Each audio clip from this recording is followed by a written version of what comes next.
Ok, c'est bientôt, c'est vrai, c'est 14 heures. Donc, je viens de lancer le direct sur Facebook. Donc, si je regarde à droite de temps en temps, c'est parce que de l'autre ordi pour contrôler que tout se passe bien. Et, et donc, je souhaite à tout le monde le bienvenu, la bienvenue à ce deuxième atelier de Cyberhome. Euh, les gens commencent à se connecter. Et voilà, on est en direct sur Facebook, donc peut-être qu'il y a des gens qui nous suivent en direct aussi. Très bien. Et puis la vidéo sera enregistrée et diffusée en tout cas sur Facebook, donc peut-être qu'il y aura des personnes qui vont aller voir cette vidéo par après. Ok, donc ceci est le programme pour pour cette journée. Donc, je vais faire une petite introduction sur Cyberhome. Je l'ai déjà fait au premier atelier, je vais aller un peu plus vite. Et puis, je vais parler un peu de la réalité virtuelle. Euh, Après, je laisserai la parole à Carla Rossini qui nous a rejoint euh, depuis, hop, euh, euh, depuis l'entreprise InnoTroAmed pour présenter les solutions ROI. Et puis avec monsieur Marc-Olivier Colli du MSC Manoir, je vais parler de la thérapie du voyage. Donc, c'est un projet qu'on est en train de mettre en place en collaboration avec l'Institut Humanitech. Et puis voilà, on verra la discussion pour comprendre si ces solutions sont effectivement utiles ou plutôt c'est un risque pour certains résidents. Mhm. Très bien. Il y a une autre personne qui nous a rejoint. Bonjour.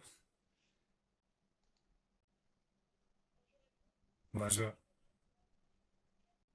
Super. Merci pour nous avoir rejoints. Ok. Donc, quelques mots sur le projet Sylvérum. C'est un projet de l'association Juro-Anthropole Fribourg dont je suis responsable et donc qui vise un peu à récolter toutes les technologies qui peuvent être utiles pour les seniors à domicile ou en MS. Donc, c'est un projet aussi pour impliquer les personnes âgées elles-mêmes dans la co-conception de ces technologies. On avait un appartement témoin à Diabolo-Menté, donc au passage du Cardinal 18. C'est le bâtiment géré par Proximité et Fribourg. Et on a pu faire quelques tests avec ces technologies que nous avions installées dans ces showrooms. Donc, le but était de montrer, de sensibiliser aux technologies existantes, mais aussi de pouvoir les tester avec les seniors pour avoir des retours et puis donner des retours aux entreprises qui fabriquent ces produits. Et donc, c'est un 3,5 pièces. On a pu accueillir plus de 410 visiteurs entre juin et mars 2020. Et puis, voilà, vous pouvez imaginer qu'est-ce qui s'est passé en mars 2020, l'année passée. On a dû fermer l'appartement témoin à cause Covid. Mais par contre, voilà, l'idée, c'est de quand même continuer ces projets, d'avoir un showroom temporaire au sein de la Haute École de Fribourg à niveau du centre de simulation de la Haute École de Santé. Donc c'est un centre où les étudiants ils apprennent les pratiques quotidiennes et on aimerait justement introduire ces technologies un peu de la formation aussi des professionnels des soins parce qu'on voit que parfois s'il y a des barrières, c'est justement ça peut venir aussi des professionnels que peut-être sont un peu réfractaires par rapport aux technologies. Euh, Finalement, en fait, à partir de septembre 2021, on aura aussi une vitrine technologique en fait au centre du shop des proximités de Fribourg. Donc c'est un magasin qui est déjà ouvert, ils ont déjà quelques technologies qui est à disposition des gens qui aimeraient acheter. Mais là, c'est l'idée d'avoir un plus grand paquet, donc peut-être proposer aussi des technologies un peu plus innovantes qui est tout privé ou aussi professionnel peut aller voir, tester, éventuellement acheter directement chez Proximité Fribourg. Donc, dans l'esprit un peu de aller un peu plus proche du terrain et puis de permettre la diffusion de ces technologies pour avoir aussi des retours concrets dans la pratique quotidienne de la vie des seniors finalement. Donc c'est un peu ça le but. On avait organisé pas mal d'ateliers aussi pour comprendre quels sont les besoins des professionnels du terrain. Et puis finalement, la réalité virtuelle, c'est justement un des éléments qui est sorti. Donc les premiers, c'est la chambre connectée qu'on a fait en janvier. Et puis le deuxième, en fait, le deuxième élément elle est sorti depuis cet atelier comme technologie qui serait intéressant de approfondir et porter dans les MS ou dans les soins à domicile, c'est justement la réalité virtuelle. Avec quelques pairs, en fait, parce que voilà, ça pourrait euh, être pas toujours approprié selon les types de patients on veut impliquer dans ce type de thérapie. Euh, et donc, voilà, donc s'il n'y a pas de questions sur cette partie, je vais éventuellement regarder aussi, donner un coup d'œil sur Facebook s'il y a des commentaires. Il n'y en a pas. Du coup, donc, je peux introduire un peu cet atelier par rapport à la réalité virtuelle. Qu'est-ce que c'est la réalité virtuelle? Donc, c'est l'idée, en fait, de faire une simulation tridimensionnelle qui est générée évidemment par un ordinateur et qui permet pas seulement de visualiser en fait des éléments, mais parfois aussi de naviguer, d'interagir, donc de se sentir vraiment immergé dans cet espace. Et donc, on va parler aussi de sentiment de présence spatiale parce que si cette simulation est vraiment bien faite, la personne qui va expérimenter cette réalité virtuelle va se sentir complètement immergée dans cet espace. Donc, c'est pas forcément qu'avec des casques, donc l'intro, donc l'image de présentation de ce atelier, on a mis ces casques de réalité virtuelle, où le but, en fait, c'est vraiment de projeter en stéréoscopie, en fait, cette image sur les deux yeux, justement pour se sentir immergé tout autour de nous. Mais l'idée, c'est en fait que ça peut être fait aussi avec des écrans qui sont très grands, en fait. Et si on est bien focalisé, en fait, dans la tâche, si on est bien attiré par ce qui est présenté par les virtuels, et puis on peut aussi interagir, on peut aussi se sentir complètement immergé à niveau spatial et surtout cognitif. Donc justement, dans ce sens, l'idée c'est qu'on veut obtenir l'immersion de la personne au niveau perceptif, et donc pour le faire, c'est important de stimuler la vue, mais pas seulement. Donc, il faut aussi stimuler les autres sens, comme voilà, lui.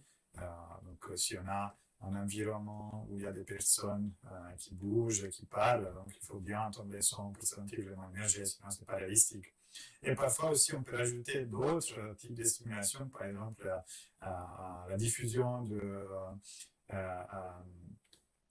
l'odorat, donc certains parfums, par exemple, pour se sentir immergé complètement au bord de la mer ou dans une forêt. Donc, ça peut être intéressant justement d'utiliser ces nouvelles méthodes aussi pour se faire sentir les personnes plus immergées.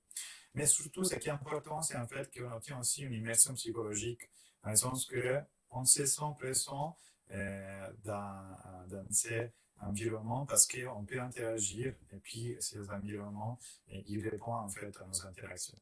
Avec les cas de réalité virtuelle, ça se traduit souvent dans le fait que, par exemple, si on diffuse des vidéos à 360 degrés, on peut tourner la tête et puis on voit tout autour de nous. Et donc, on a le sentiment qu'on est vraiment immergé dans cette vidéo 360 degrés. Donc, pour venir aux différents types de réalité virtuelle, on a différents types.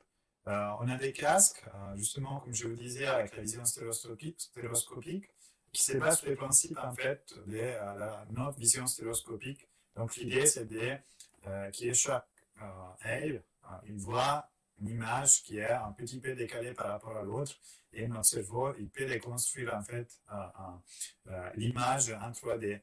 Et donc, on a le sentiment que ce qu'on voit, c'est vraiment trois-dimensionnel. Et ça augmente évidemment beaucoup les sentiments d'immersion. On peut les faire aussi avec des écrans 3D, avec des lunettes. ce qui peut être un peu moins encombrant, surtout par exemple pour des personnes âgées. Parfois, mettre un casque, ça pourrait être encombrant pour la personne âgée. Ou surtout, par exemple, si on doit aussi porter des lunettes en même temps. Et ça, c'est ce que vous avez probablement vécu si vous allez au cinéma et puis vous êtes en train de voir un film en 3D.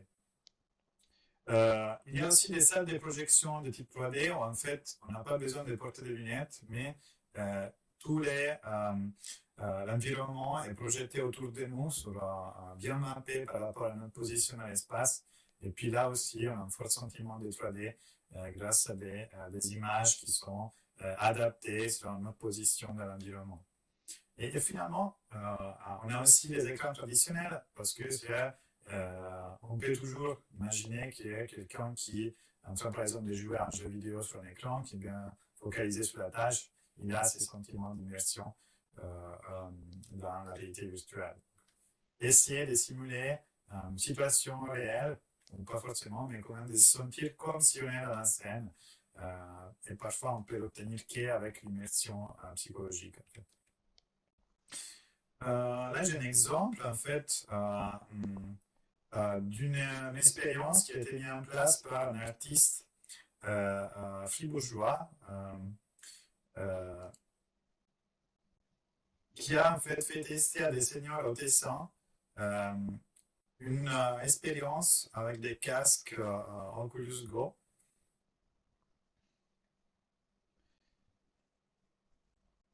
Et c'est en italien, désolé.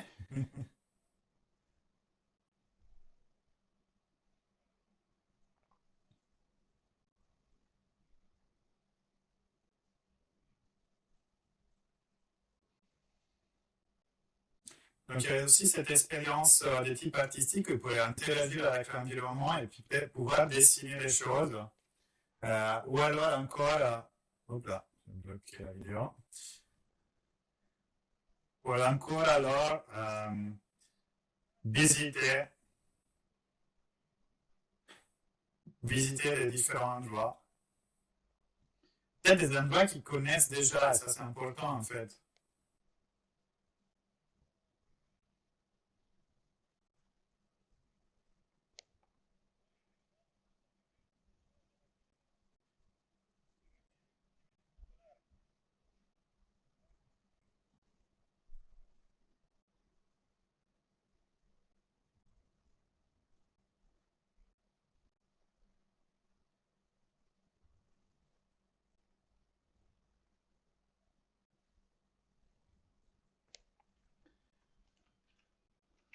Donc ça, c'était vraiment une expérience intéressante qui a été faite.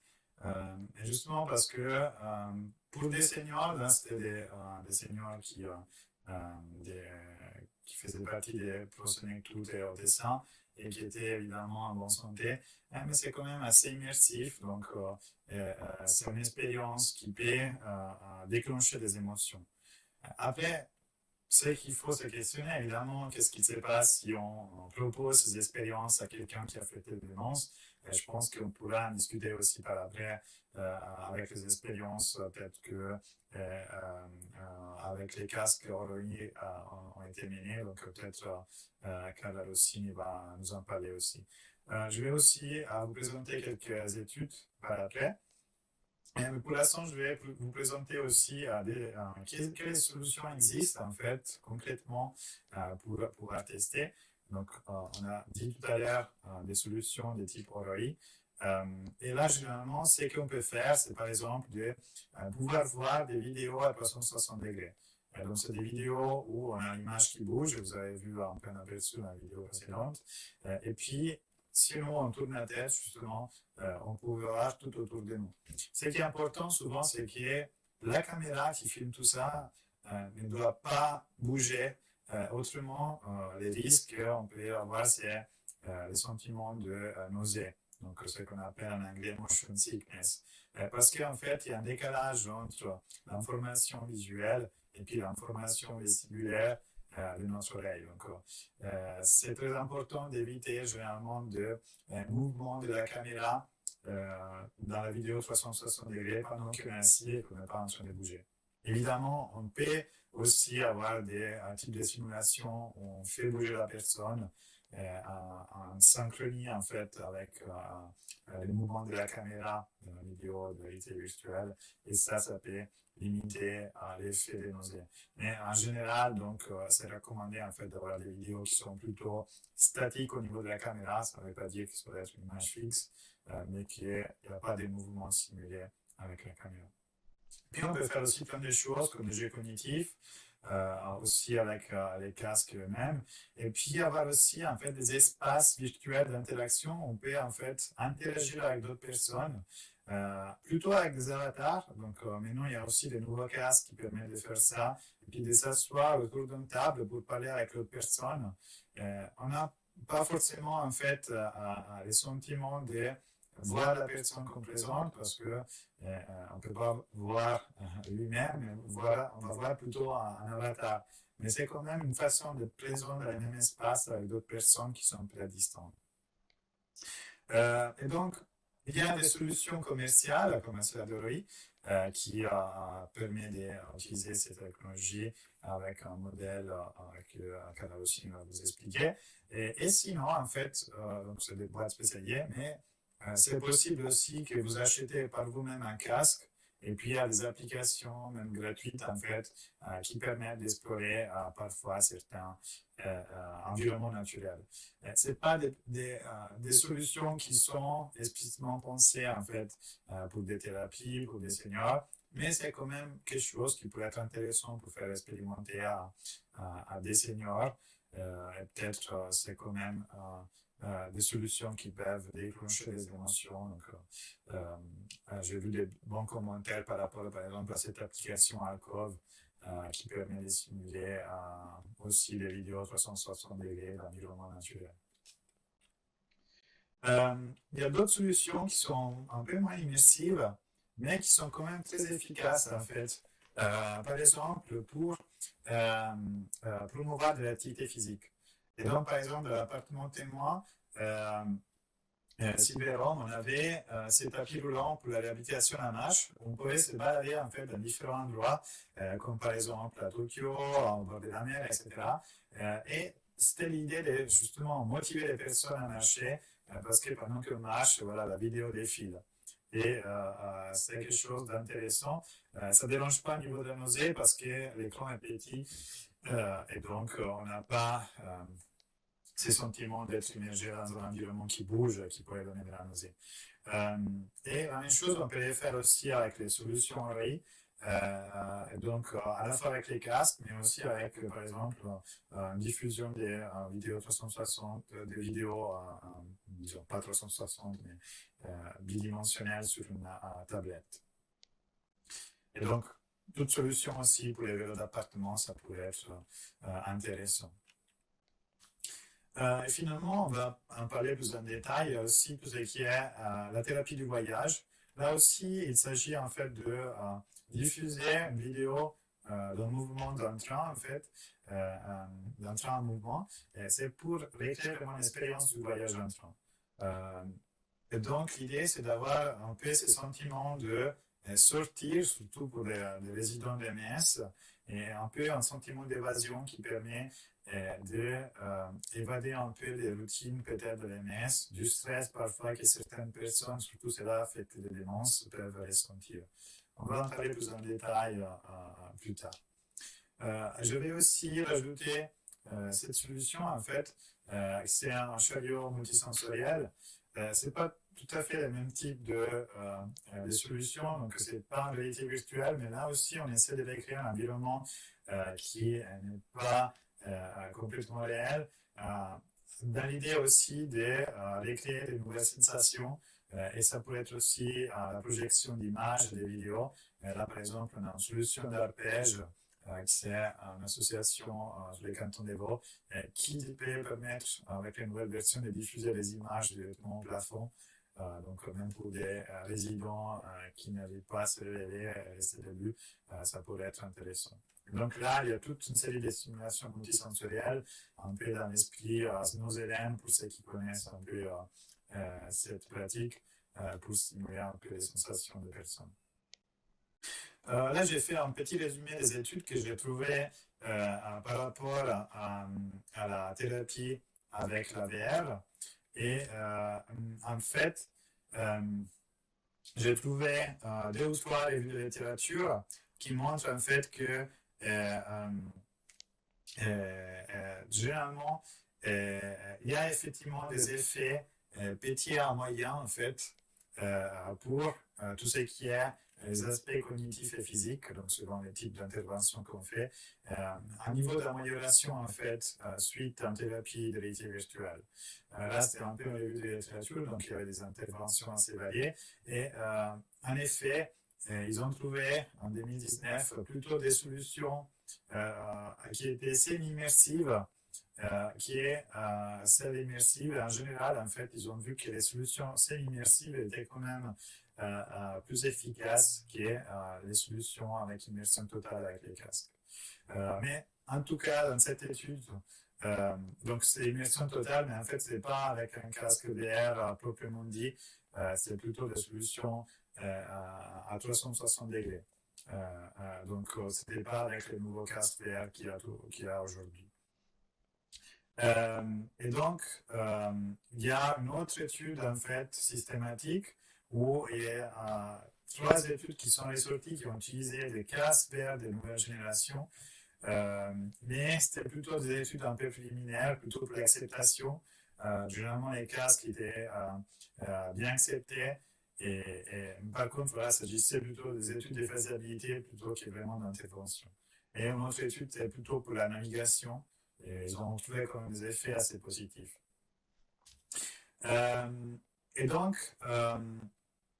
finalement, j'ai trouvé aussi d'autres études particulières, par exemple une étude aux États-Unis avec 66 seniors, donc un bon échantillon, qui pouvaient expérimenter en fait des courtes vidéos à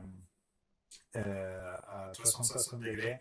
Et là aussi, on voit qu'il y a une bonne acceptation. Donc, tout le monde il était généralement pris par cette expérience. Donc, ça a été bien accepté par les seniors. Mais au niveau des faits cognitifs, on n'en parle pas trop.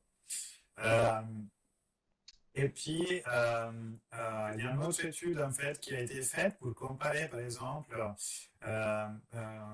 plutôt des thérapies de luminescence, donc pour pouvoir se rappeler des endroits connus, avec 7 résidents, donc là l'échantillon c'est un peu plus petit, pour comparer en fait un casque de réalité virtuelle, justement pour ces balades en Google Street View, et puis le même type de diffusion sur une tablette. Et en général, en fait, l'utilisation de la tablette était toujours préférée, en fait. Et donc, ça dépend aussi du contenu qu'on veut faire transmettre dans les casques, mais parfois, cette intervention, ça passe très bien aussi sur un écran en deux dimensions, à un niveau d'essai qu'on peut obtenir. Attention, en fait, que pas tout le monde, peut-être, est intéressé à expérimenter ces leviers qu'ils connaissent déjà. Peut-être parce que parfois, ça peut déclencher des mauvais souvenirs en fait.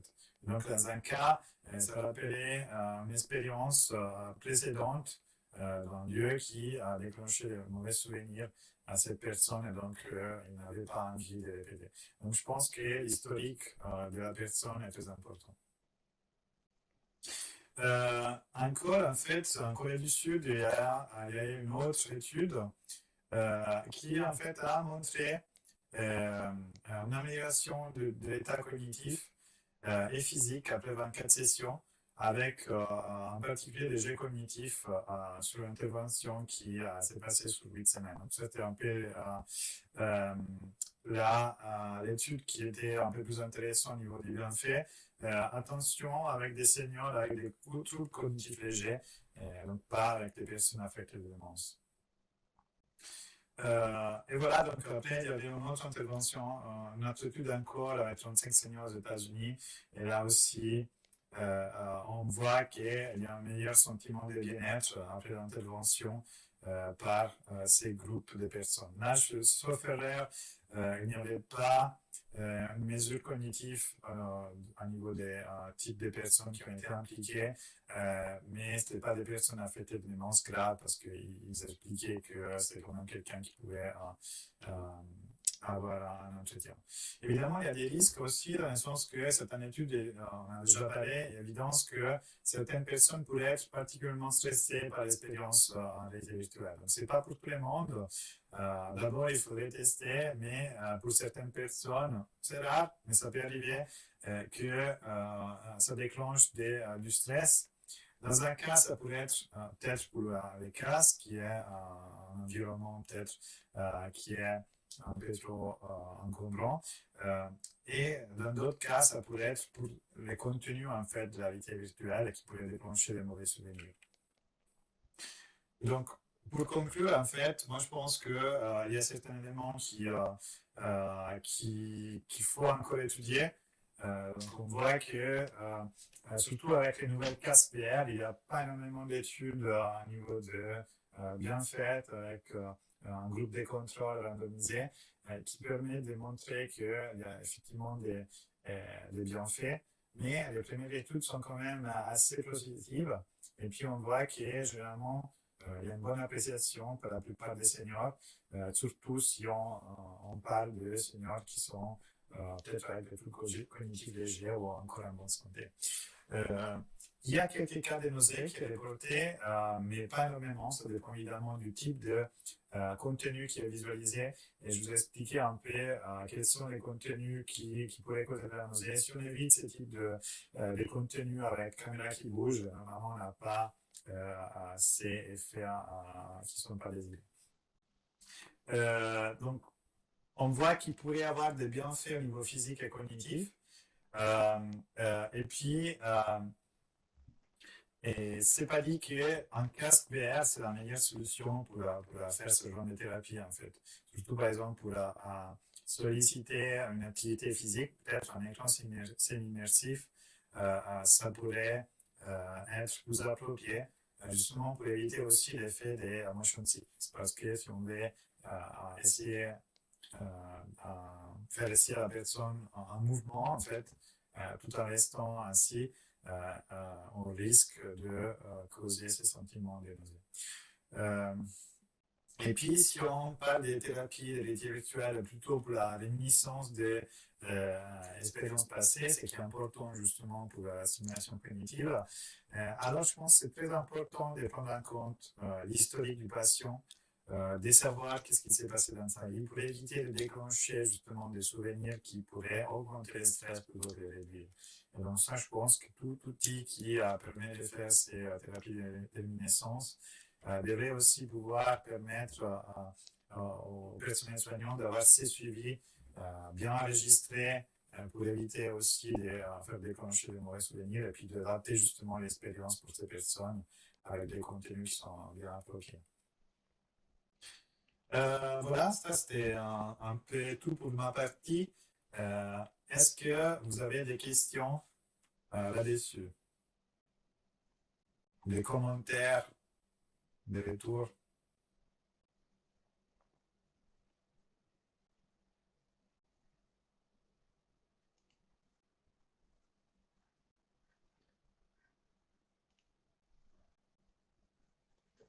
Céline, on vous entend pas? Ah, ok. Vous parlez avec vos collègues. Très bien.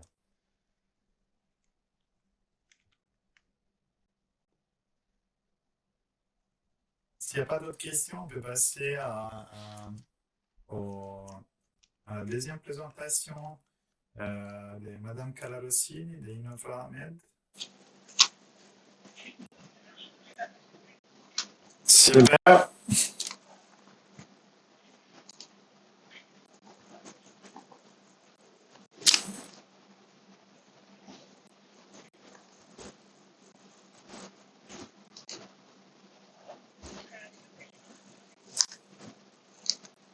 Oui.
Et je ne sais pas si je l'ai précisé, mais on a la possibilité de garder ses lunettes avec le casque parce qu'on a un adaptateur qui nous permet donc de pouvoir poser, que ce soit assez écarté pour qu'on puisse mettre une paire de lunettes en dessous. Ce qui permet d'avoir une vue qui est adaptée et ne pas avoir de soucis vis-à-vis de la presbytie, de la myopie, etc.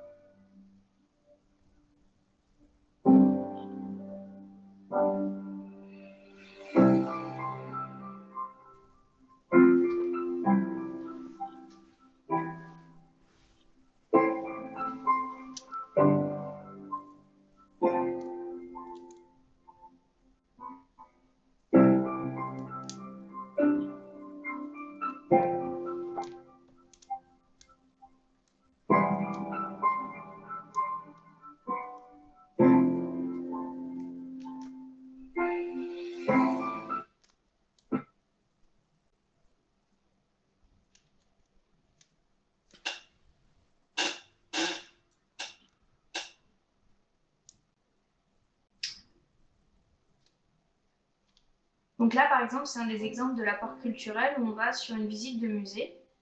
Alors, j'espère que vous voyez bien.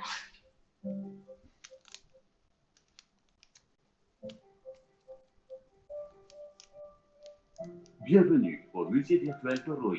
Aujourd'hui, nous nous concentrons sur l'art gréco-romain. J'espère que vous aimerez.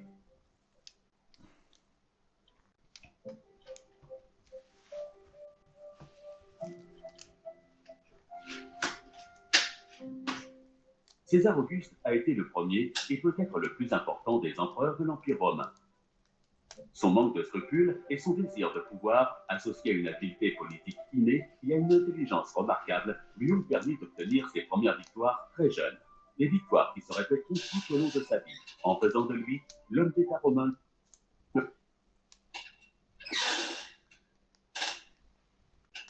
Du coup, grâce à ce programme, on a aussi la possibilité de voir ce qui se passe dans le casque à travers une tablette, ce qui nous permet de suivre et de guider la personne dans le casque de réalité virtuelle.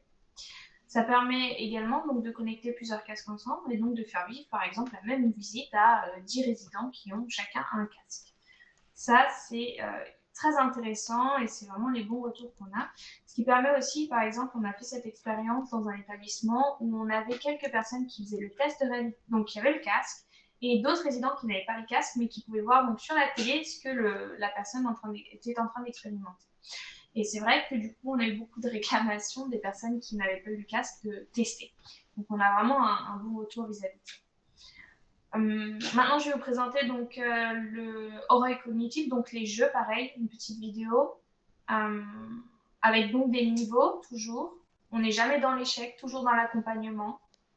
Donc là, par exemple, c'est les jeux sur le supermarché, où du coup, en fait, on a une liste de courses sur notre main, sardines, barres de chocolat, où il faut aller donc chercher dans les rayons. Donc là, c'est en 3D. Hein. Il faut aller chercher dans les rayons et donc mettre dans notre caddie la totalité des courses. On va le faire avec eux. Sardines. Et vous voyez, hop, ça saute dans le caddie.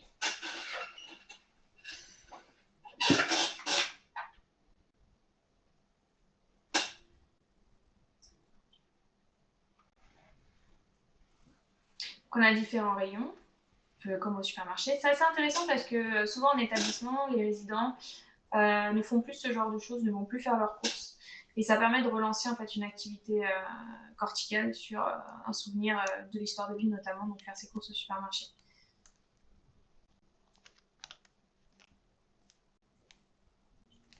La boucherie.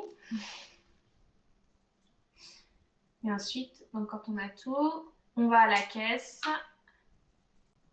on paye.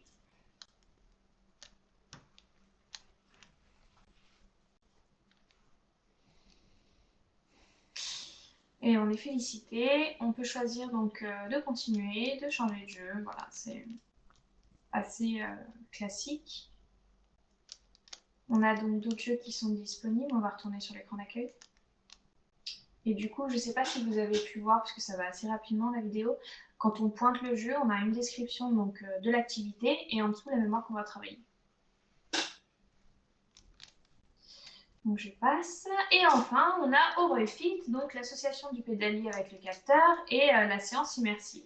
Donc je vais vous mettre, on a la possibilité d'avoir le choix entre un contenu tourné, donc à 360, donc tout est à 360 mais avec des images réelles, donc qui va être à gauche de votre écran, et à droite, un choix en 3D. Et on a la dernière possibilité qui est donc d'être en 3D, mais de choisir où on va dans l'environnement avec la manette.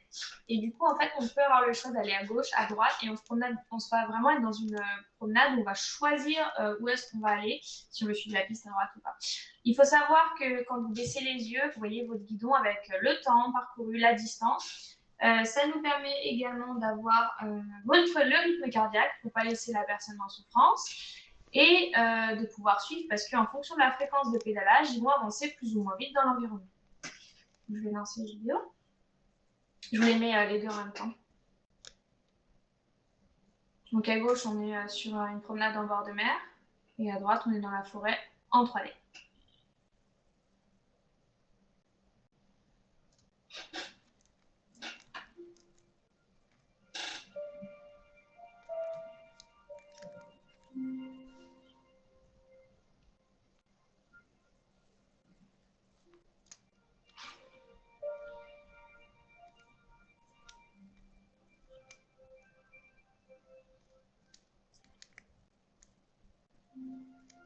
On a un choix d'un peu plus d'une dizaine de contenus sur l'expérience Oroifit. Et donc, comme je vous ai expliqué tout à l'heure, on est en train de lancer le Tour de Roy, qui va être basé comme sur le Tour de France, où on va avoir un maillot jaune. Et la personne qui va gagner, donc le Tour de Roy, déjà va gagner, je crois que c'est 1 ou 2 mois offerts. Et en plus, le choix du prochain contenu. Donc, qui sont en 3D ou pas en 3D, c'est au choix.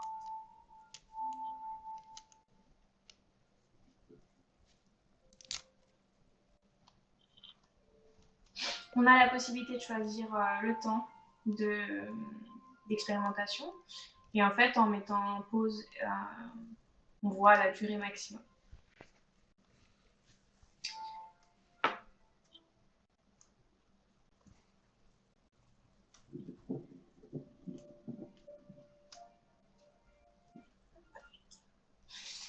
Du coup, Oroifit, c'est vraiment un outil qui va être innovant parce que ça n'était pas encore réalisé avec un casque et le pédalier.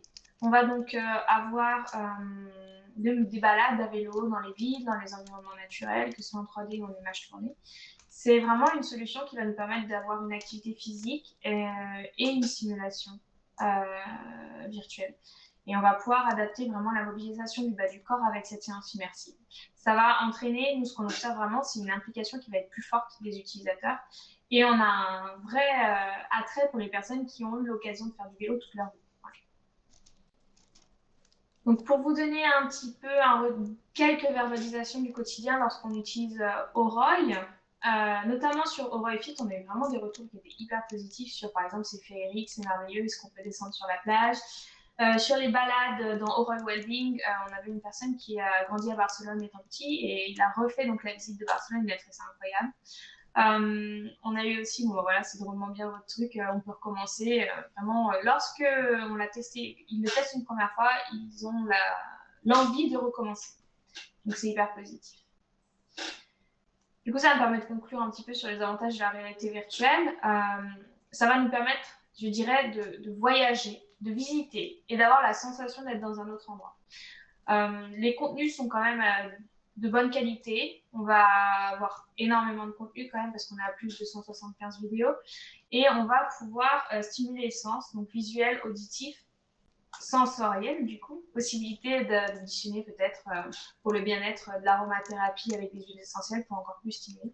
Et avoir donc des émotions positives qui vont améliorer le bien-être des utilisateurs. Les programmes sont ludiques, faciles d'utilisation, n'importe qui peut le faire. Et j'aime bien cette phrase qui dit qu'on se souvient de 20% de ce qu'on écoute, 30% de ce que l'on voit et 80% de ce que l'on expérimente. Donc en conclusion, notre solution elle est totalement dédiée à la personne âgée. On observe une nette amélioration de la qualité de vie en établissement. Le vécu, le ressenti par les équipes de soins, mais aussi par les résidents, il est super positif. Et du coup, il s'inscrit vraiment dans notre triple objectif de satisfaction chez Inno3Med, que ce soit pour les résidents et les patients, en apportant des nouveaux équipements, du matériel pour être mieux soignés, ou de vivre mieux les traitements. Pour les professionnels de santé, ce qui est intéressant aussi, c'est d'avoir ces nouvelles techs qui permettent d'avoir une meilleure prise en charge des patients et donc d'avoir un apport dans l'amélioration des conditions de travail. Et enfin, pour les autorités de tutelle, notamment sur les innovations non médicamenteuses qui sont lancées par la HAS en France, la Haute Autorité de Santé, sur tout ce qui est thérapie non médicamenteuse dans le cadre de la prise en charge des personnes âgées. Je dirais pour compléter mon propos, je pense que de toute façon, on pourra vous passer mon PowerPoint, mais j'ai une bibliographie sur la réalité virtuelle, sur des études qui ont été faites, notamment sur la réalité virtuelle, la démence, la rééducation, l'apport dans la mémoire, dans l'étude du vieillissement. Il y a des choses qui ont été faites, qui sont plus ou moins récentes, mais il n'y en a pas énormément qui sont très significatives, je dirais. C'est plus des prémices de ce qu'on va faire prochainement. En tout cas, merci de votre attention. Alors, je ne vois pas, mais je vais arrêter de partager mon écran et si vous avez des questions, n'hésitez surtout pas. Donc, je vais arrêter mon partage. Merci beaucoup. De rien. C'était très intéressant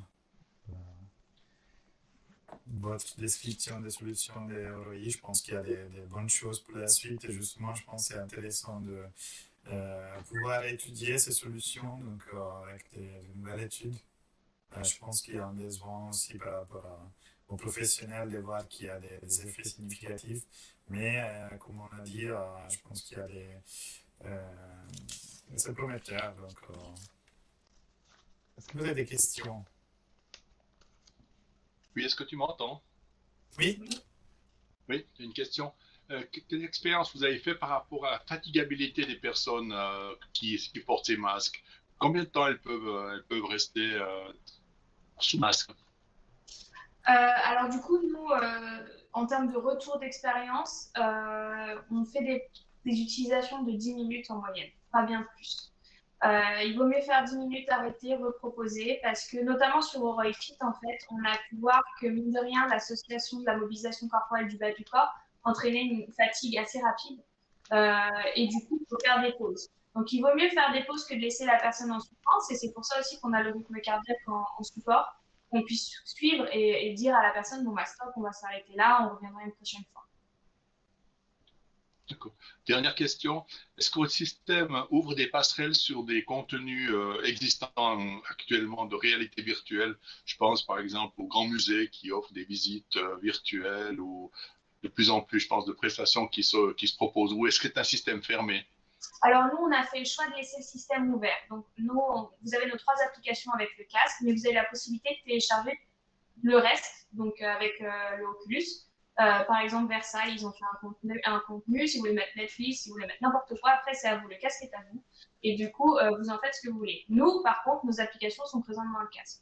Si vous voulez faire de la place, comme on a plus de 175 vidéos, vous avez le choix de télécharger, supprimer, retélécharger pour faire de la place et du coup pour rajouter des nouvelles choses en fonction de ce que vous voulez travailler. On ne peut pas être juste en fait un casque et puis vous avez le droit d'utiliser le casque avec notre application. Non, c'est ouvert. Merci. D'autres questions? Moi, j'avais peut-être une question aussi par rapport au casque qui est utilisé actuellement, parce que je sais que d'abord, il y avait Oculus Go qu'on a testé avec un senior à Cyberhome. Et puis, je me disais si c'est toujours la même version qui est utilisée ou il y a une nouvelle version du casque du moment qu'Oculus a arrêté les supports avec ses casques. Donc là, on est en train de passer sur la gamme au-dessus, donc le dernier qui est sorti, qui est plus simple encore d'utilisation que celui qu'on avait avant, donc le Oculus Go. Mais ça reste la même forme avec les haut-parleurs et non pas les écouteurs pour pas avoir cet effet d'isolement. La manette, on fait le choix d'avoir toujours ce faisceau lumineux qui vous permet d'avoir ce point fixe dans l'espace pour vous orienter et donc éviter les nausées et les rejets. Donc on est passé sur la nouvelle gamme, mais finalement les contenus sont les mêmes, c'est la même qualité. Et justement, pour le contenu, parce que les Quest, je pense que les Quest 2, peut-être, c'est aussi les moins chers actuellement. Est-ce qu'il y a, est-ce que il y a des contenus à plus haute résolution finalement, parce que les casques ils supportent plus haute résolution, ou les contenus étaient déjà à haute résolution et puis il n'y a pas une perte de qualité finalement par rapport aux capacités du casque. Alors, les premières vidéos qui ont été faites avec Oroy au lancement du casque sont peut-être légèrement de moins bonne qualité que les dernières qu'on a tournées. Mais ça se fait aussi avec la qualité de la caméra qu'on a utilisée. Et plus en fait on a d'utilisation du casque, plus on peut aussi avoir des nouveaux contenus. Mais je dirais 80% de ce qu'on a mis, c'est de la très bonne qualité. Et s'il y a éventuellement quelqu'un sur Fribourg qui est intéressé à insérer directement dans votre application des contenus locaux, comment on pourrait se faire? Est-ce que c'est possible de filmer quelque chose ici en Suisse ou vous êtes ouvert éventuellement à des partenariats avec quelqu'un qui pourrait produire des contenus en Suisse? Nous, on est ouvert avec les partenariats. On peut aussi aller tourner en Suisse. C'est vrai que là, pour l'instant, c'était un petit peu comme on arrive sur le marché français et qu'on commence à l'attaquer. On s'était concentré sur les contenus français qui manquaient un petit peu. Donc, on a tourné tout le nord de la France. On a aussi pas mal de choses dans les Pyrénées. Et là, on va aller certainement dans les Alpes. Donc, pourquoi pas traverser. Et alors, Pas mal, en tout cas. c'est pas très loin en tout cas. Eh bien, c'est super. Ouais, je pense que c'est important d'avoir des contenus que les personnes ont déjà visités justement pour cette idée de la luminescence.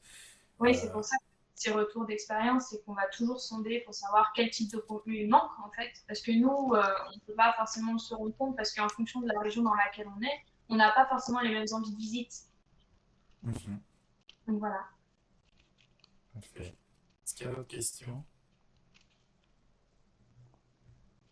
Parfait.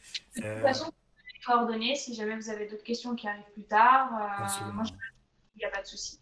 Est-ce qu'on peut la mettre la présentation en ligne éventuellement? Oui. Super.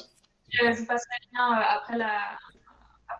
Très bien. Donc, il sera aussi disponible sur les sites web de Silveron dans l'onglet événements. Il y a déjà quelques présentations précédentes de votre atelier. On va mettre cela aussi. Super. Merci beaucoup. Je ne sais pas si vous souhaitez faire une pause maintenant, 5 minutes. Ou sinon, on peut continuer. Vous allez continuer? On enchaîne? Ok, parfait. Pour la suite de la présentation du programme, on va parler de la thérapie du voyage. Alors, juste un instant, je contrôle que c'est tout bien visible. Non, je dois juste montrer ça pour le streaming. Très bien. Donc ça, c'est un projet qu'on est en train de mettre en place au Manoir. Donc, on a été sollicité en tant qu'Institut Humantech de la Haute École d'Ingénierie par Marc-Olivier Colli, qui est présent aujourd'hui, qui peut évidemment complémenter ce que je vais présenter. Et puis, c'est l'idée justement de pouvoir mettre en place cet espace de thérapie du temps. Pourquoi c'est un peu dans l'esprit de limiter les figures avec de l'évasion, parce qu'en fait, on sait qu'avec la démence, il y a un peu parfois des phénomènes de stress, qui ne parlent pas seulement de figures, mais évidemment des situations qui sont pas agréables pour les résidents et difficiles aussi à gérer pour les personnels soignants. Et ça peut être dû à différentes causes. Parfois, c'est difficile de comprendre qu'est-ce qui se passe en fait dans les cerveaux des personnes affectées de démence. Mais c'est clair qu'on est aussi dans un endroit qui n'est pas finalement si familier. On est dans une maison de retraite, c'est pas l'environnement dans lequel on a vécu. Et du coup, peut-être on se trouve dans des situations qui ne sont pas pertinentes pour la personne affectée de démence. Et du coup, cette idée d'évader de l'MS avec la simulation d'un voyage en train. Alors, de qu'est-ce qu'il s'agit? C'est vraiment l'idée de décrire un environnement qui est très ressemblable à l'expérience de prendre un train, et pas seulement en fait avec donc les wagons avec vraiment le compartiment d'un train. Là, c'est plutôt dans un centre. Mais aussi tout ce qui vient avant et après, en fait, ces voyages. Donc, décrire la situation de acheter un ticket, de écouter l'annonce du train qui arrive, puis de s'asseoir. Et puis finalement, la partie où on parle vraiment de réalité virtuelle, c'est pouvoir regarder dehors de cette fenêtre du train pour voir défiler en fait des paysages qui pourraient être finalement connus dans des voyages qui ont été déjà faits en fait par les résidents auparavant. Et justement, ça pourrait déclencher des souvenirs, ça pourrait motiver la personne à parler. Et donc, c'est une thérapie qui pourrait un peu être efficace pour ces personnes à faible démence. Là, vous voyez en fait un aménagement qui a été mis en place par Generale Redamenti, que c'est une boîte italienne qui a collaboré. Je vous en parlais avec le professeur qui a conçu en fait ces thérapies. Et puis qu'il a installé en fait dans plusieurs MS en Italie et en France. Donc le but, on a dit, c'est vraiment voilà, de décrire ces voyages de façon qui est très vraisemblable, pas seulement avec des images, mais aussi avec du son évidemment, donc les annonces, le bruit du train pendant qu'on est en train de bouger, et en train de... Je n'ai pas trouvé encore cela, mais on en parlera, peut-être décrire aussi les vibrations du train en fait au niveau haptique. Et donc c'est d'avoir un sentiment d'évasion et en même temps d'apaisement grâce à cette expérience des voyages qui est créée tout au sein du MES. Et si c'était important déjà avant, aujourd'hui avec les Covid, avec la possibilité même de sortir en fait parfois de l'MS, de voir d'autres personnes, peut-être ce type de thérapie, ça pourrait être encore plus intéressant. Un peu d'histoire, donc cette thérapie a été inventée par le docteur Ivo Cilesi en 2009, donc ça fait pas énormément d'années, ça fait une dizaine d'années, comme thérapie non médicamenteuse. Et puis finalement, sur le site de Generale Redamenti, il a écrit que finalement c'est un dispositif médical qui a été enregistré vraiment auprès du ministère de la Santé en Italie. Et évidemment, ça a été, cette thérapie, ça a été pensée en fait plutôt pour des malades d'Alzheimer, donc avec une démence plus avancée, mais pourquoi pas pour d'autres personnes qui ont envie simplement de se reposer dans un environnement plus calme. Et donc, ça a été mis en place aussi dans une collaboration avec des professionnels du design, en particulier du Polytechnique de Milan, qui ont recréé un peu tout cet environnement sur mesure et puis qui est maintenant installé par cette entreprise sur mesure, évidemment, dans différentes MES, je pense 25 en France, 25 en Italie et 3 en France. Il y a aujourd'hui aussi plusieurs installations en Suisse, mais pas par cette boîte que je vais vous montrer, plutôt des choses qui ont été développées en parallèle. Donc, à niveau des installations existantes, donc, il y a ces solutions dont je vous ai parlé, je vous ai montré les photos. Et puis, il y a une boîte aussi en France, qui s'appelle Grambia, qui propose quelque chose de très similaire, avec des contenus peut-être plus adaptés à la France. Qui propose aussi différentes formules pour la mise en place. Mais les concepts, c'est plus ou moins les mêmes. Donc là, vous voyez aussi les tableaux d'annonce, les trains qui vont arriver. C'est un tableau italien. C'est bizarre, il n'y a pas de retard dans les annonces parce que normalement, il y en a toujours en Italie. Donc, il ne fait pas si vraisemblable, pas trop très virtuel, je dirais. Et puis, en fait, il y a une installation dans les cantons de Fribourg déjà, au peuplier. Et puis, en fait, j'ai pu visiter cette installation qui est très simple. En fait, c'est juste à côté du réfectoire. C'est pas si isolé, donc du coup, on n'arrive pas avec cette immersion, mais il y a quand même 4 résidents qui l'utilisent plus ou moins fréquemment. Il y a un résident qui vient, peut passer aussi quelques demi-heures en fait, pour revoir en fait, cette vidéo qui a été enregistrée. C'est un voyage entre Lausanne et Fribourg, encore quand il y avait tous les arrêts entre Lausanne et Fribourg, donc c'est un joli voyage. Et puis cette expérience, voilà, cette salle qu'on est en train de mettre en place au manoir, un peu plus avancée, donc avec vraiment les quais, les guichets, l'idée aussi de finalement pouvoir acheter un ticket.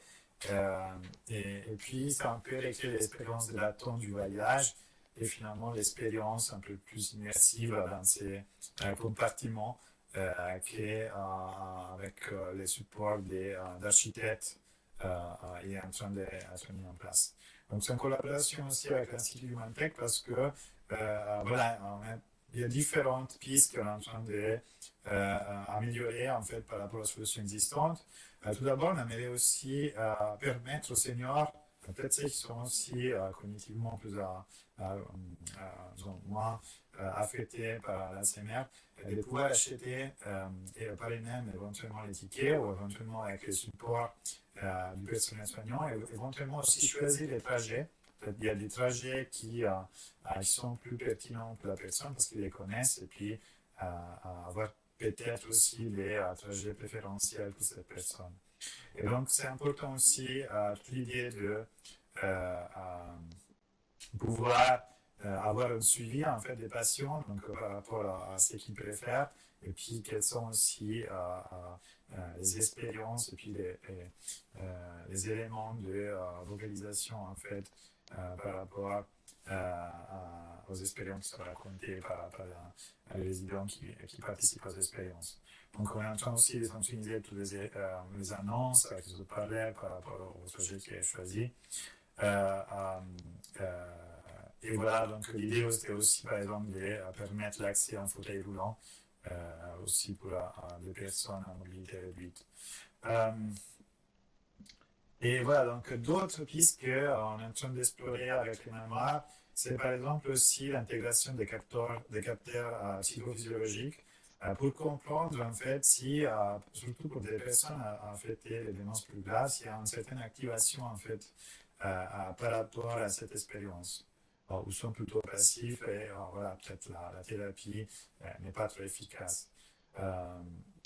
Et donc c'est là, on pourrait les faire grâce par exemple à un bracelet qui pourrait détecter les rythmes cardiaques et puis peut-être aussi la conductivité de la peau. On a pas mal de projets de recherche là-dessus pour d'autres contextes, mais ça pourrait être intéressant d'intégrer cela aussi. Et puis finalement aussi l'intégration d'un son tactile dans les sièges, c'est des autres parleurs qui vont créer des vibrations dans les sièges, dans l'esprit aussi de pouvoir finalement simuler au niveau haptique aussi cet mouvement du train. On ne sait pas s'il va être mieux ou pas, c'est évidemment quelque chose à devoir expérimenter, si ça va être plus immersif pour la personne ou si finalement c'est quelque chose de redondant. Puis, comme je l'ai dit, voilà, cet outil de suivi des résidents, surtout parce que, comme on l'a dit, quand on fait de la luminescence, peut-être qu'il y a des choses il y a des environnements qui peuvent déclencher des mauvais souvenirs. Et puis, je pense que par rapport à ça, les suivis de personnes, c'est important. Donc, pour avoir aussi un outil de support pour les personnes soignantes, en fait, pour effectuer au mieux cette thérapie. Donc, qu'est-ce qui nous dit la science, donc les études par rapport à cette thérapie du voyage? Déjà, la thérapie assez récente, en fait, proposée par ce professeur Ivo Chies, qui, en fait, je vais le dire, malheureusement, un des premiers morts du Covid, donc nous a quittés l'année passée. Et donc, mais quand même, je pense qu'il y a pas mal de professionnels qui, en mémoire de ce professeur, sont en train de quand même essayer de continuer de faire ces études. Déjà, en fait, General Eredamenti est en train de mettre en place une grande étude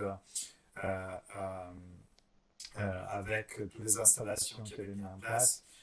Et puis les Covid a un peu bloqué les choses aussi à niveau logistique.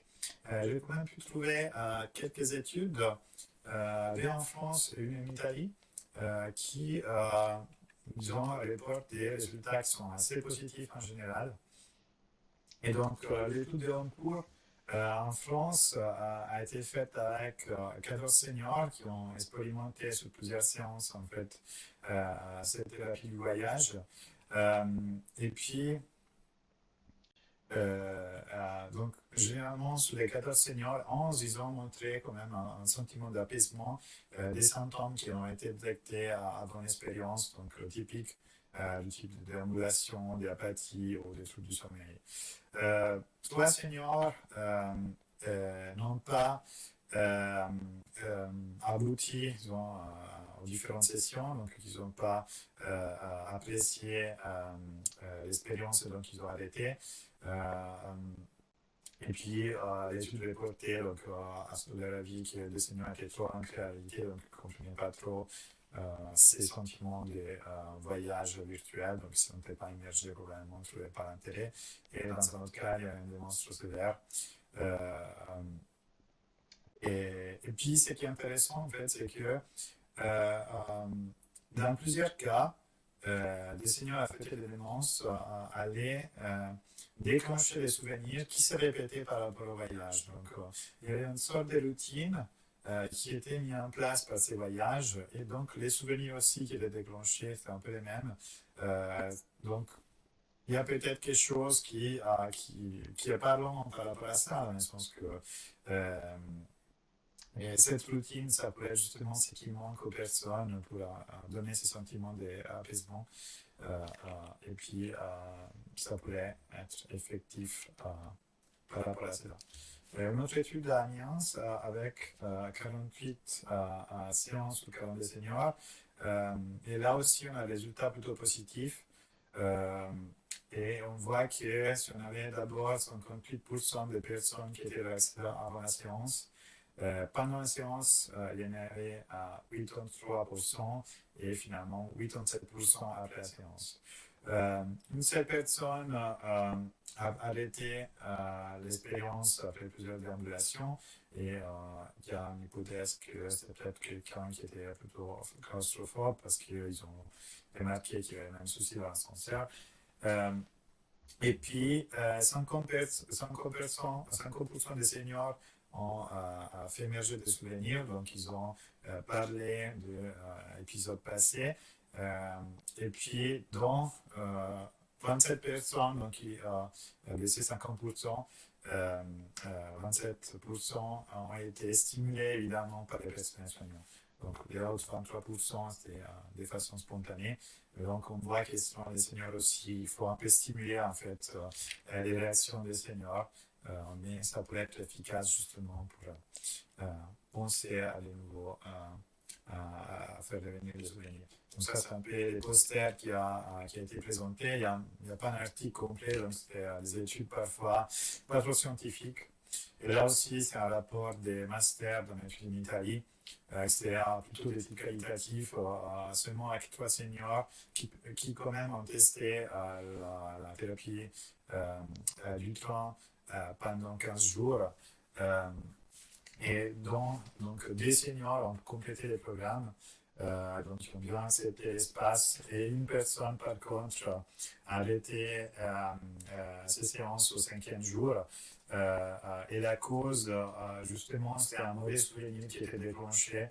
Dans le rapport, c'est expliqué en fait que cette personne prenait chaque jour des trains en fait pour se rendre chez son mari, mais il devait laisser en fait son fils à la maison seule. Donc c'était une cause de stress qui était finalement déclenchée par cette expérience. Et là aussi, on a trouvé une expérience un épisode de claustrophobie. Donc voilà, donc, pour conclure, donc, on voit que normalement, surtout pour des personnes affectées de démence, ces voyages qui est voulu virtuel est perçu vraiment comme réel. Donc pour cette personne, on ne voit pas la différence entre un voyage réel en train et puis ces voyages virtuels thérapeutiques. Et ça permet justement donc d'apaiser ces personnes et de faire déclencher aussi des souvenirs, des émotions et des dialogues. Donc ça permet aussi de faire sortir certaines personnes de l'apathie auxquelles sont confinées avec cette maladie de la démence. Donc on voit que ces routines, donc aussi la partie achat d'un billet, et puis s'asseoir, et puis les annonces, etc. Ça fait partie de l'expérience et c'est important.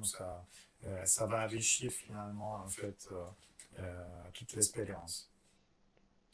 Et puis, comme je l'ai dit, donc, il y a des souvenirs qui peuvent être négatifs. Donc, c'est important d'avoir un suivi des résidents et puis de savoir préalablement aussi quel est le vécu de la personne pour éviter de déclencher des souvenirs qui peuvent être potentiellement dangereux pour la personne.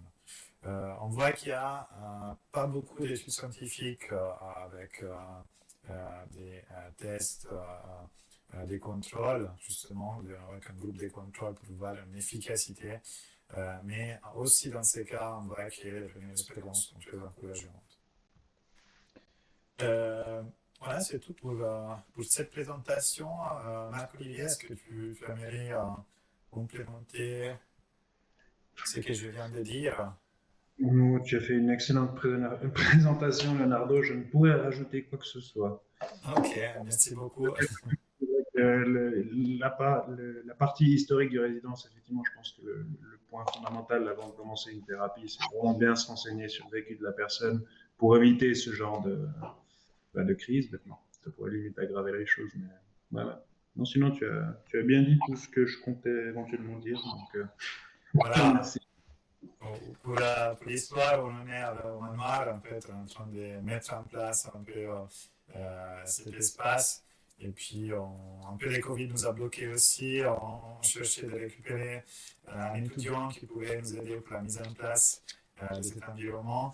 Et voilà, on espère qu'il va, il va pouvoir arriver, même avec ces conditions, c'est un peu complètement l'incertitude.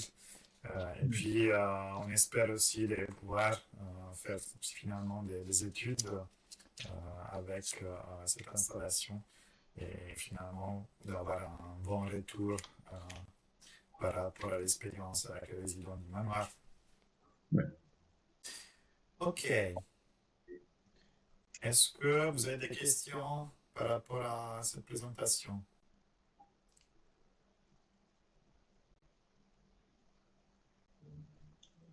Pas de questions? Alors, je pense qu'on est arrivé à la partie de discussion. Il n'y a plus d'autres présentations, sauf que je vais vous annoncer à la fin du débat quels sont les prochains ateliers organisés par Sylverum.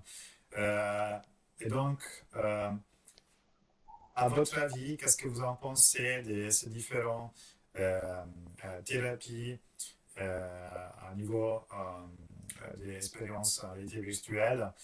Est-ce que ça pourrait être effectivement utile à votre avis ou vous voyez plutôt un risque, surtout pour des personnes cibles qui pourraient avoir, disons, des retours plutôt négatifs par rapport à ces différentes thérapies qu'on vient de voir?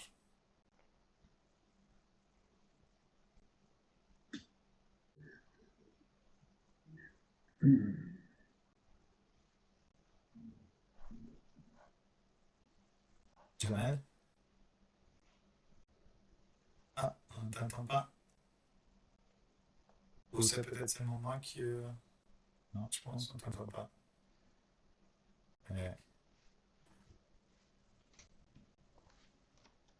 Non. Peut-être qu'il faudrait changer les paramètres, les microphones d'entrée, sinon tu m'appelles au téléphone. Je vais te mettre en live. Ok. D'autres? Peut-être. Je ne sais pas si aussi pour les personnes qui sont en direct. j'ai des commentaires sur Facebook.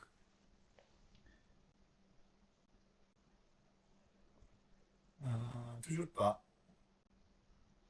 Non.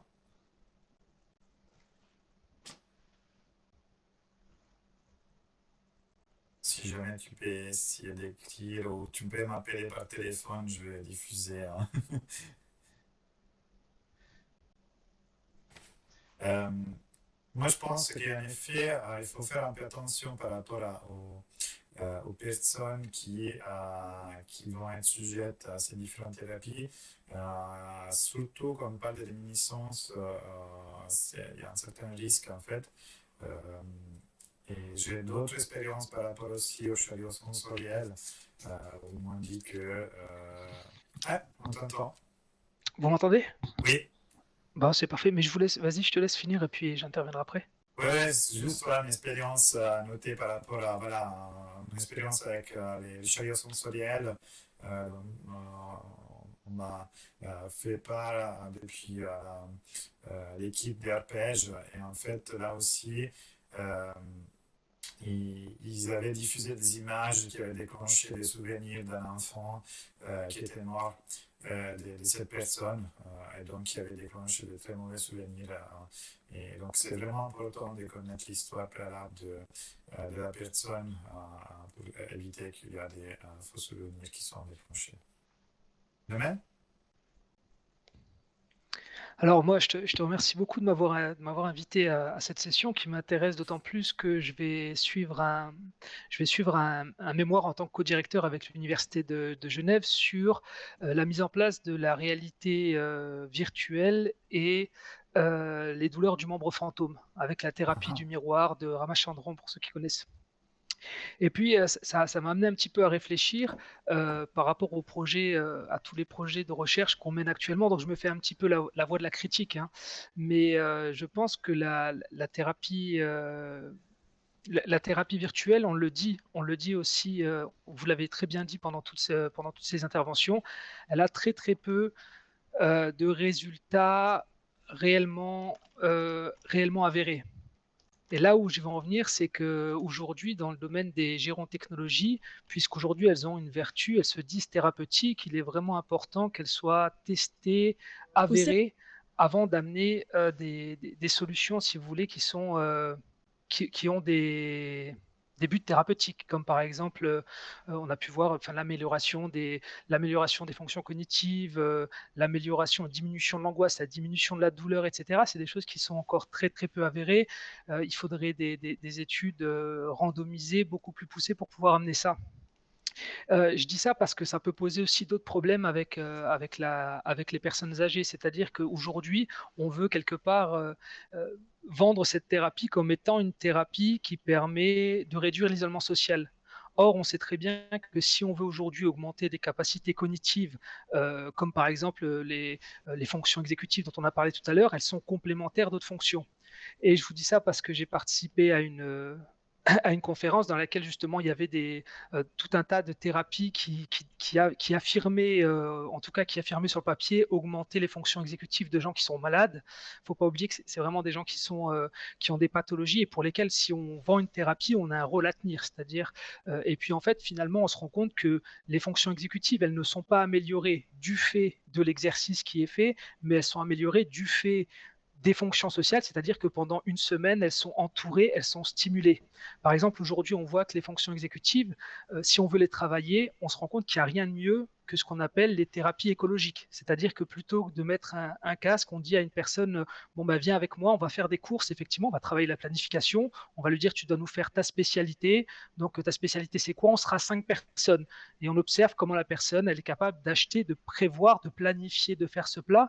Et puis, dans la complémentarité, on amène de la fonction sociale, on sort les gens. Enfin, voilà, c'est un peu un aspect, je pense, qui est éthique. Aujourd'hui, on arrive à une capacité technique et technologique assez élevée, assez belle d'ailleurs dans le résultat. Hein, c'est quelque chose qui est assez admirable.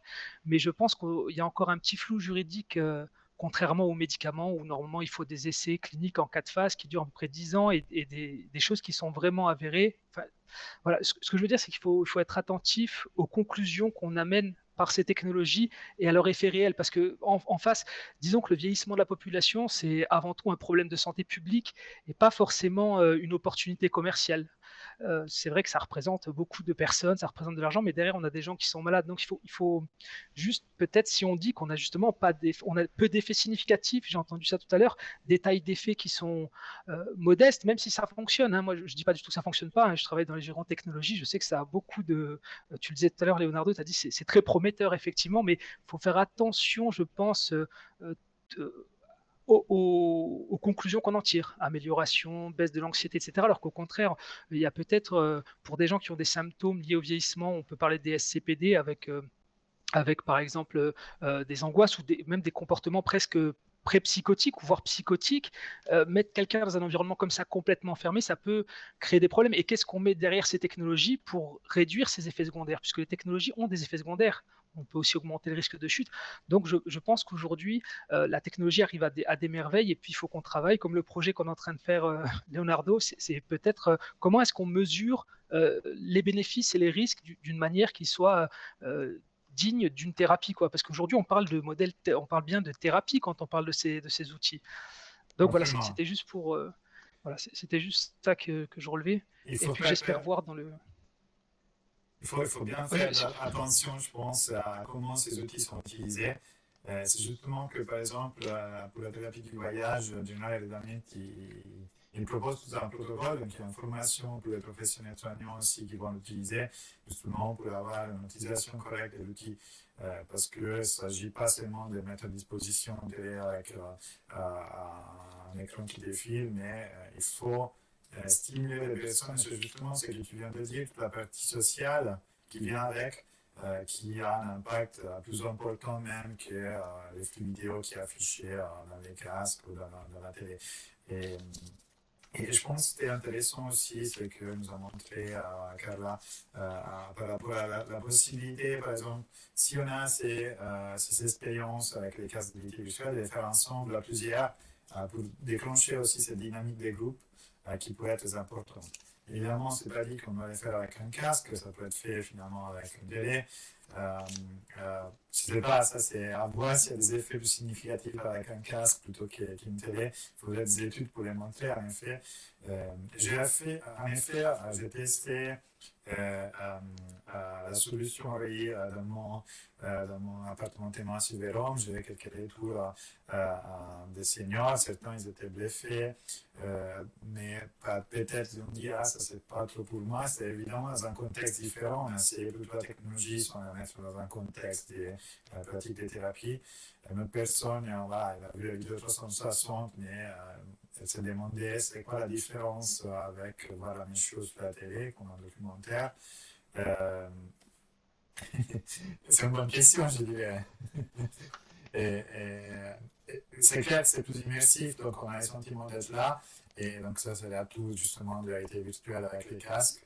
Mais est-ce que c'est un atout important pour ces seniors finalement ou pas? Et ça, je pense qu'il faudra justement les trouver avec des études bien structurées et avec des groupes de contrôle actifs peut-être, comme tu l'as dit, ou peut-être qu'il y a peut-être des stimulations à niveau en vie réelle en fait.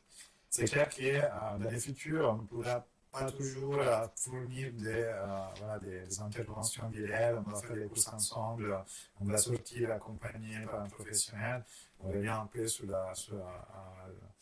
discours qui anime un peu le projet Cyberon, la technologie va un peu combler à l'évolution démographique avec beaucoup de seniors en 2050, très peu de personnes qui peuvent travailler pour les soigner. Donc, mais c'est important de bien les concevoir, c'est clair. Tu as parlé aussi du monde fantôme. On a un projet aussi, en fait, qu'on a fait à l'Institut Mantec. J'essaie de partager mon écran.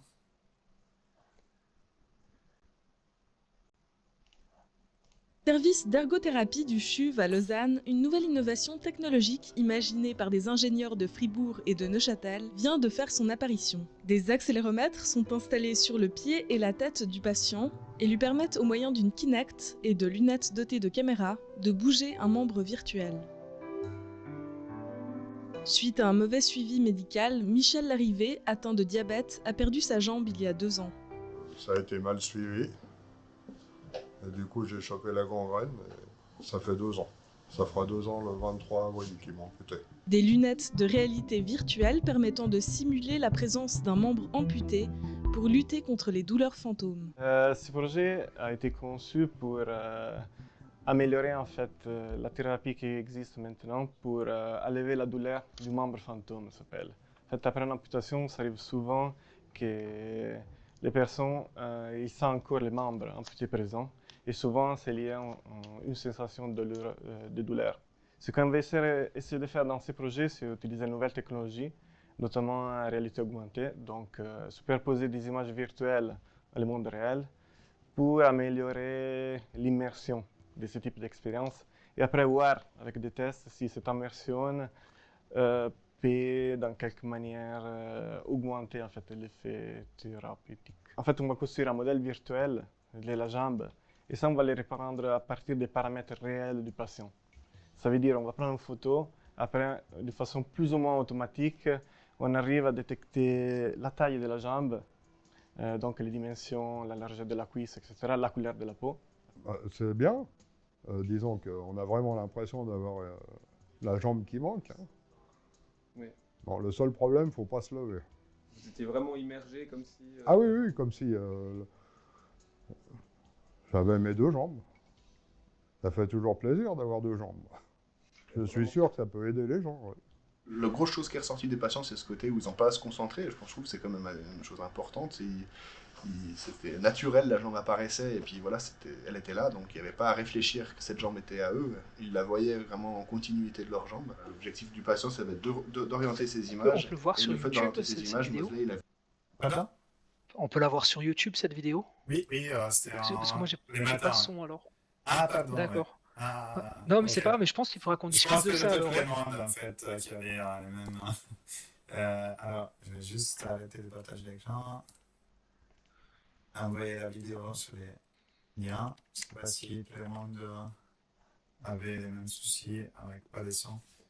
Voilà, c'était un... Oui, vous n'avez pas de son. Je vais me dire, c'est des sites, ok. Alors, voilà, vous avez vu les images, en fait, l'idée quand même, un projet qu'on a fait avec les cheveux pour justement montrer la possibilité qu'on peut faire avec la réalité augmentée pour créer cette jambe à réalité augmentée. Et puis, les projets n'ont pas abouti finalement avec une intervention avec les cheveux parce qu'il y a des changements de personnel aux cheveux. Les projets n'ont pas eu une suite. C'est vraiment très intéressant ce qui a été fait il y a plusieurs années. Puis je pense qu'il y a des suivis possibles par rapport à ça. Je ne sais pas si vous avez d'autres retours d'expérience. Je sais que Céline voulait présenter aussi en fait les solutions des SDK en fait par rapport aussi au cas de réalité virtuelle. Vous m'entendez? On ne vous entend pas.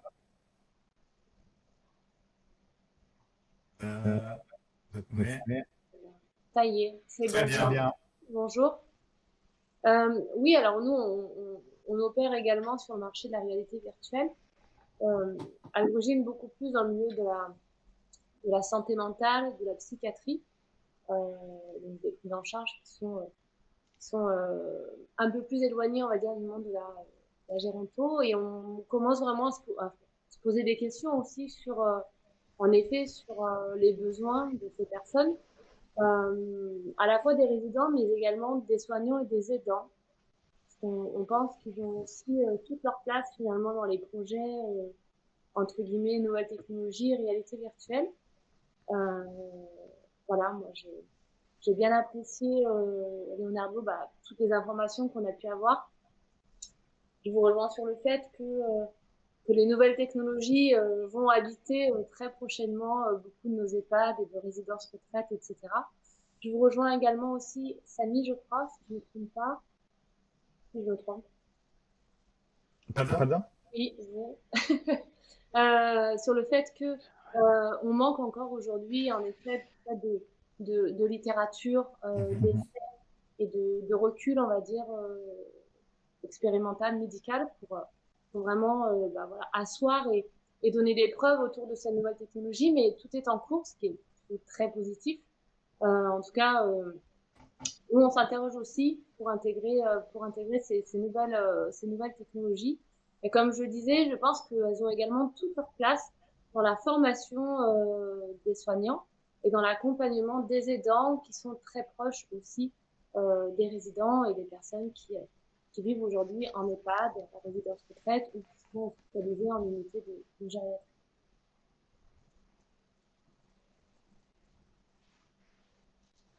Très bien, merci beaucoup pour votre retour. Je retrouve audio. Ah oui. Et en fait, ce qui est intéressant, c'est qu'en sortant en fait de la thérapie pour les personnes âgées, nous on a aussi pas mal d'applications qu'on est en train de développer avec la Haute École de Santé par rapport à la possibilité d'entraîner les personnels soignants à des gestes particuliers. Par exemple, on a développé une application de réalité virtuelle pour l'entraînement à la sepsie. Et donc pouvoir faire des gestes qui sont bien effectués finalement et pouvoir visualiser en même temps en fait les infections. Donc au temps de Covid, on se rend compte de l'importance de voir comment ces particules sont diffusées une fois qu'une touche un peu plutôt que l'autre.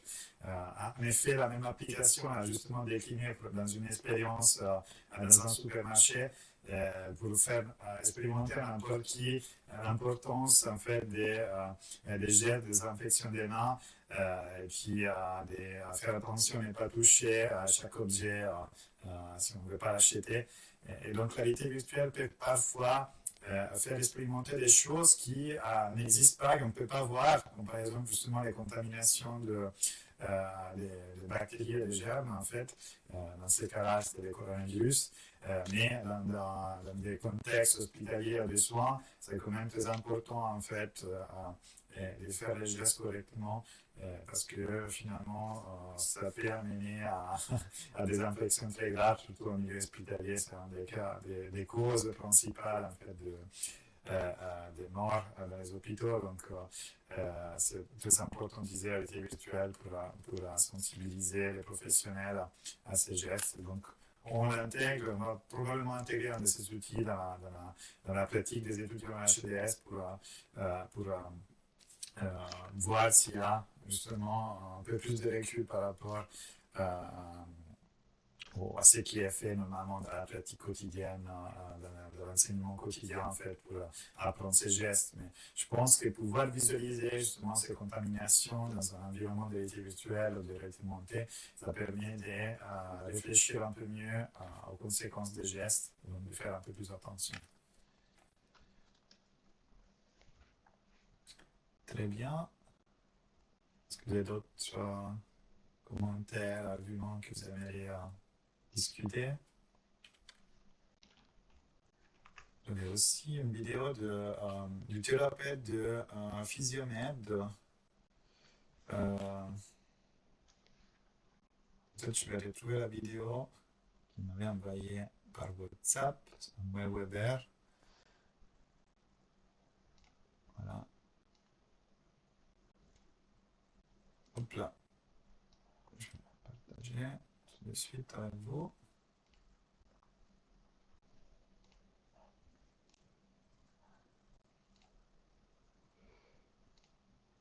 Hop là.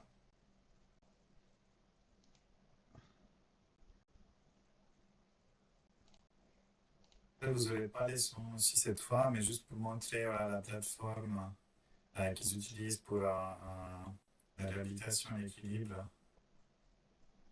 Donc parfois, c'est même des jeunes qui ont été affectés par des accidents, par exemple. La prise en charge de ces maladies, très important est l'aspect rééducation vestibulaire. Donc le rôle que joue le physiothérapeute dans ce domaine-là est primordial. Et donc on a entamé ensemble dans l'espace de la dernière année une spécialisation, si vous voulez, une formation pour la rééducation vestibulaire. Alors la rééducation vestibulaire, elle sert à travailler 3 informations essentielles qui gèrent en fait notre équilibre. Donc c'est à la fois évidemment ce qu'on ressent au niveau de notre oreille interne, donc au niveau vestibulaire, c'est travailler l'entrée visuelle qui est évidemment aussi primordiale pour assurer l'équilibre, et puis c'est travailler l'information proprioceptive, donc celle qui vient de la voûte plantaire, des articulations. Donc ces 3 informations sont élémentaires pour assurer un bon équilibre, et souvent il y a des failles dans l'un ou l'autre système, et le fait de mettre ces 3 paramètres ensemble, de les travailler sur un système de plateforme stable voire instable, avec en plus une projection sur un mur d'une image virtuelle, ça c'est une excellente stimulation de ces 3 entrées sensorielles en fait, et qui permettent donc de retravailler le problème d'équilibre. Pour travailler l'équilibre, il faut créer un déséquilibre. De nouveau, s'ils sont sur une plateforme en train de se prendre au jeu à skier, ils vont probablement faire plus que ce qu'on arriverait à leur faire dans un environnement normal. On retrouve cet intérêt de la réalité virtuelle pour pousser le patient à aller un petit peu plus haut. Et puis souvent, en termes de temps aussi, c'est un gros intérêt, c'est que le patient il se prend au jeu et puis ils nous disent en sortant d'une séance de quart d'heure, ils ont l'impression que ça fait 3 minutes qu'ils sont en train de travailler. Donc c'est vrai qu'on arrive aussi à faire plus. Donc en termes de motivation, pour moi c'est un double intérêt. Dès les premières séances, on voit la différence, on voit l'évolution, et puis c'est vraiment motivant. Enfin, je faisais la physio normale, mais c'est vraiment la même chose, quoi. Mais non, c'est vraiment sympa. Puis il y a toujours un peu un côté un peu ludique, un peu jeu, un peu performance, un petit peu compétition qui est sympa. Je te mets des petits papillons en plus pour la déco. Voilà. Je pense que c'est aussi quelque chose de très intéressant, justement, que j'ai appris juste avant quelques jours avant l'atelier. Malheureusement, si Samuel Weber ne pouvait pas participer, il aurait été bien intéressé à partager cette expérience, qui est tout à fait pertinente, je pense, aussi pour les personnes âgées. Donc, l'entraînement de l'équilibre, c'est quelque chose d'important pour éviter des chutes. Donc, ces technologies pourraient peut-être être utilisées parfois dans des cas spécifiques avec de bons résultats, effectivement. Est-ce que vous avez d'autres éléments à partager? Sinon, on peut conclure un peu cette séance. Je voulais juste vous montrer les deux prochains ateliers. Hop là. Partager mon écran. Hop là. Donc, prochain atelier des cybernomes. Un premier atelier sera sur la télé multiservice. C'est aussi une idée qui est sortie en discussion avec nos partenaires. On n'a pas encore défini une date. Ça va être plutôt vers mai-juin. On espère de pouvoir peut-être faire aussi des choses en présentiel. On gardera toujours l'idée de pouvoir diffuser sur Facebook cet atelier. Et c'est un peu dans l'esprit aussi de rendre plus facile l'accès à des seniors au domicile ou à MMS à ces technologies de communication à distance. Donc, par exemple, pouvoir déclencher un appel, on lève les coordonnées d'un téléphone, on dit « Ah, j'aimerais appeler mon fils ». Et puis, la télé va réagir pour déclencher un appel vidéo de façon automatique.